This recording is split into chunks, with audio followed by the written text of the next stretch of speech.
ଜଗନ୍ନାଥ ସାଙ୍ଗମାନେ ମୁଁ ଆପଣଙ୍କ ପ୍ରିୟ ଲକି। ମୁଁ ଖାଇସାରିକି ବାଡ଼ି ପଛପଟକୁ ଆସିଲା ବେଳକୁ ମୋ ସାନ ଭାଇ ଗେମ୍ ଖେଳୁଛୁ। ଆଉ ମୁଁ ଏଠି କୁକୁଡ଼ାକୁ ଖାଇବାକୁ ଦେଇଦେଲି। ସାମ୍ନାକୁ ଆସିଲା ବେଳକୁ କୁକୁର ଡିଜାଇନ୍ରେ ଶୋଇଛି, ଡାକିଲାକୁ ଉଠିଗଲା। ଆଉ ଚାଲନ୍ତୁ ମୁଁ ବାହାରି ସାରିଲି, ଆଉ ଯିବା ଡ୍ୟୁଟି।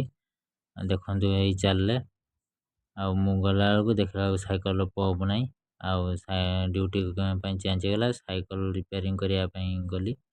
ଆଉ ସାଇକେଲ ରିପେୟାରିଂ କଲା ବାଟରେ ଆଉ ଆପଣ ଯଦି ଲାଇକ୍ ସେୟାର ସବସ୍କ୍ରାଇବ୍ ନ କରିଛନ୍ତି ତାହେଲେ ସବସ୍କ୍ରାଇବ୍ କରିଦିଅନ୍ତୁ।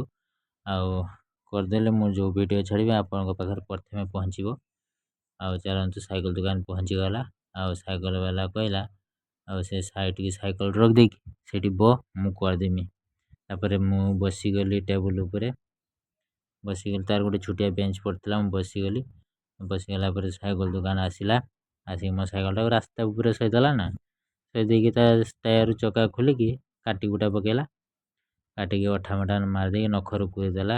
ପୁରି ଦେଇକି ତାର ଗୋଟେ ଛୋଟିଆ ପାଇପ୍ ଅଛି, ସେ ପାଇପ୍ଟାକୁ ଲଗେଇ ଦେଇକି ଘୋର ବାଡ଼ି ଲୁଗା ପିଟିଲା ଭଳିଆ ପିଟି ଦେଇଗଲା। ଘଣ୍ଟେ ଖଣ୍ଡେ ପିଟିଲା, ମୁଁ ବସିକି ମଜା ନେଉଥାଏ।